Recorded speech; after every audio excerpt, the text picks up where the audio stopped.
Hi everyone, it's Deborah. Early this morning, I did a 15-minute video about another part of my life, and I thought about it, meditated, I even prayed about it, and I said, I can't do it. I can't do it. I'm in my pajamas. I can't do it for lots of reasons. I have spent too much of my time dwelling on certain parts of my life, and I think it has a lot to do with the PTSD. I think it's called rumination, ruminating. I ruminate about all the bad things that's happened in my life. And since I'm 65, I'm tired of it. I'm tired of it. I think if anybody wanted to know what was the most interesting thing that where I grew up at, or where I was born at, is Manassas, Virginia. And that is famous for Lorena Bobbitt cutting off her husband's penis and throwing it in the bushes. My mother-in-law happened to live right down the street. So that is probably what my hometown is known for. Okay, why did I decide to do my life story is because I have survived through very traumatic things. I've been in 6 car accidents. I've gone through 2 windshields.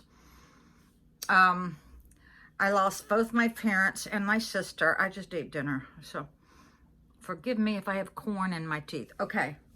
Yeah, very traumatic things has happened. But you know what?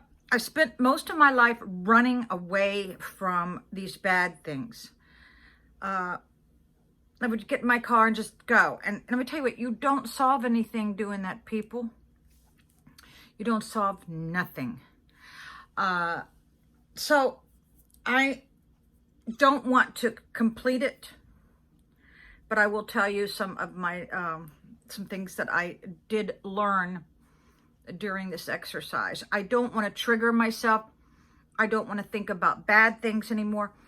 I'm getting ready to have a serious operation, and I don't want my loved ones to have seen the video that I did this morning. Just know this, I had a very, I think the last 8 years of my marriage were horrific to me. It was something I never want to live through again. I was deeply hurt from the divorce because I still love my husband, or ex-husband.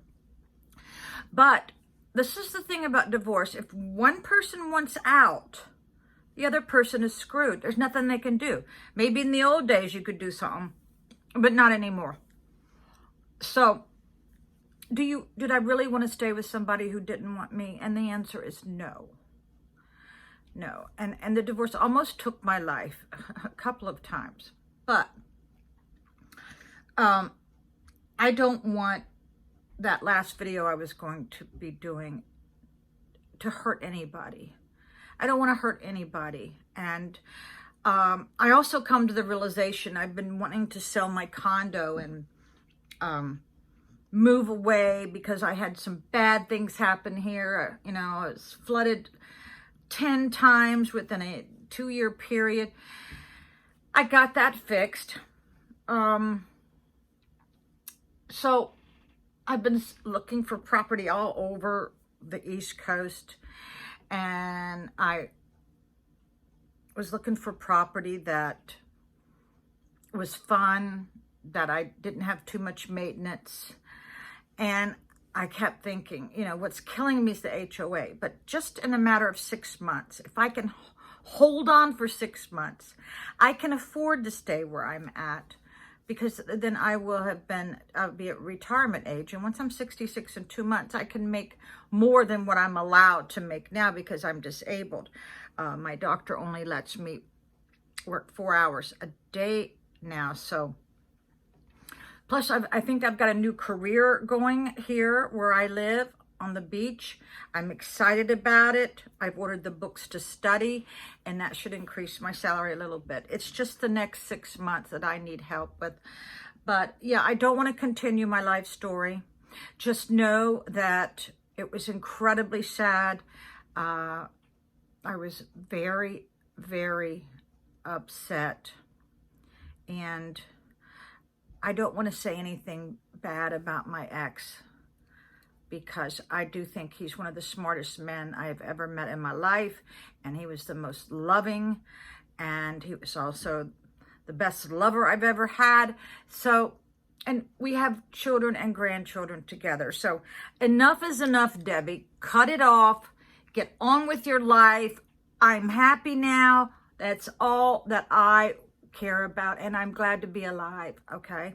So, I just wanted to get that out there, people. But I have a little skill thing I want you all to do, if you can get out a pen and a piece of paper.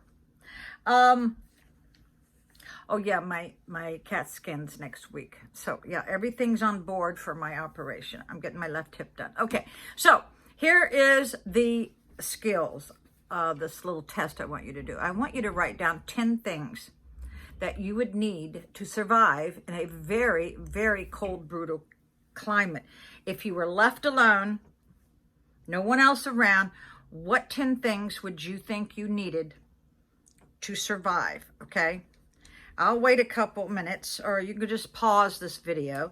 Go write it down, because I guarantee you, you're going to be wrong. Because I just watched the show Alone in the Arctic, and I was extremely mesmerized by the things that went on there. Okay, do you have your list done now? Okay. There was 10 contestants, and the winner is from Virginia. The runner-up was a female. Let me tell you what, this was one tough female. Okay. These are the things that cause the guys and the girls to have to, you know, press the red button and get a helicopter in our boat, because they couldn't last. One guy was walking on rocks that were like broken plates, and when he was walking on the plates, he broke his leg. Another guy was eating the eggs off of a fish, which was contaminated. I mean, he's like throwing his guts up. He has diarrhea. So people, if you're on this island, don't eat the fish eggs. Also, someone else drank some milk, I think off of a fish. I don't know, it was some animal, I forget now, but don't do that either, okay?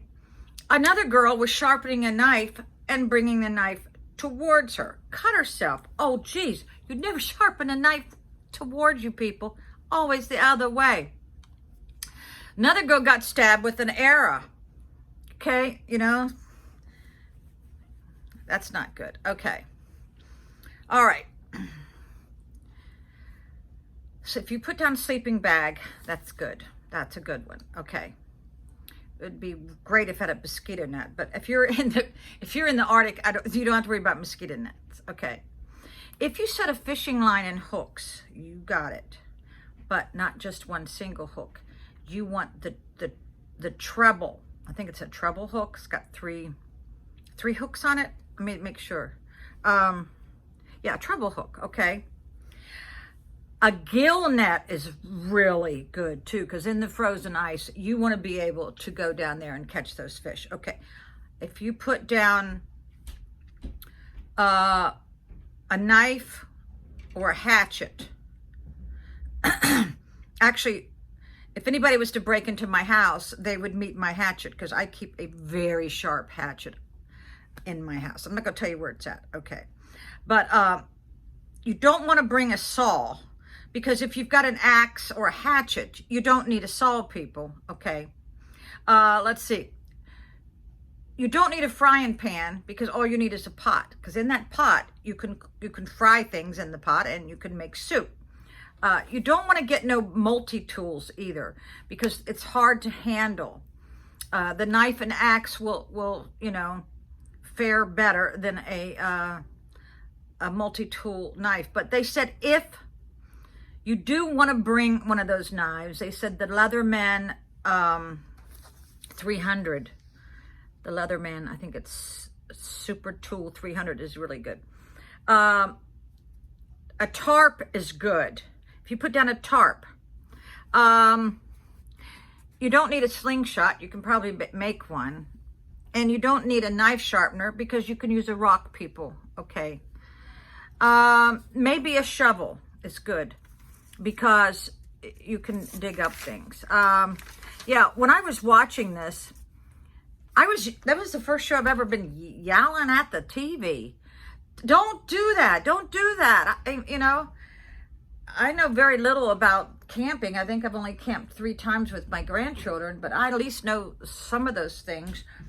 But a lot of people made real stupid mistakes, and the guy who won is from Lynchburg, Virginia, and I just knew that the one girl was going to win. But once they lost so much weight, they said their health was at risk, because if you lose too much weight, your organs just die off. So they had to weigh them, and boy, were they skinny. Oh my God, were they skinny. But the one thing they couldn't get a hold of too much was fat. The one guy who won, believe it or not, he killed a moose, and he put all the meat, he put it on really high stakes to keep the varmints away, and he made himself a ladder to hide it up there, and he skinned the bark so it'd be harder for the little critters to get up. They'd be sliding down. But one night he left the ladder up, so I think the wolverine got it, but he did shoot a wolverine too. But the one girl who was the runner-up, she was extremely good at trapping and snares. I mean, she was snaring 2 and 3 rabbits a day, people. And also squirrels. The first guy who got booted off had a nervous breakdown because the first, I guess a couple of weeks he was there, he made friends with a squirrel, and the squirrel would visit him every day and scamper around. Well, he got so hungry he ate the squirrel, and he was done for. He said he was traumatized by eating his friend, people. How cute is that? That would happen to me. Yeah. So I hope you understand where I'm not going to finish my life story because it's too traumatic, and I don't want to cry on my channel. I want to be happy. Just know that I got through it, and only by the grace of God did I get through it. And I do know this, without a doubt, I cried every morning, every night for about 6 years. I cried enough tears to fill up a swimming pool. And I am not exaggerating, but I met this one girl in Ocean City, and she had just gone through similar things like I did in our divorce. And she never stopped crying. And I finally said to her, I go, you're not going to have any friends. Nobody wants to be around you because you're always sad and downtrodden. So I don't want to be that girl, people. I don't want to be that girl. So I can't finish my life story. Just know that I'm happy, and I don't want to ruminate anymore. And so I am going to start packing. Looks like my trip to Seneca Valley is going to happen. And I have now ordered the book to become a pharmacy tech. And my manager said, yes, you're a shoo-in. You don't worry about it. You'll pass it. But my problem is I overstudy.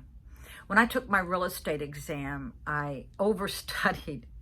And I did pass it on the first try, people. I'm a very good test taker. I remember in college, I took Humanities 2. And I, of course, always wanted 100.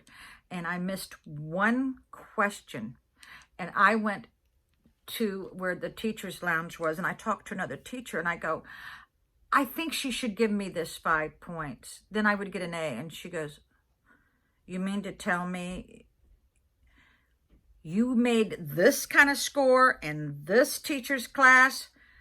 You already did the impossible. Very few people even get that score. So don't push it, Debbie. That's what she said. She says, I can't believe you even got that score in her class. So that made me feel really good. But yeah, I always overstudy. So it may bring another $1 income. Once I pass the test, it's another $1. But see, all that money doesn't make any difference until I turn 66 in 2 months. So all of you guys and a girl who have given me a little bit of money, it was enough to get me gas. I do appreciate that. And thank you. You know who you are. I don't know if I should say your name on here. It might embarrass you, but thank you very much. All right. Bye.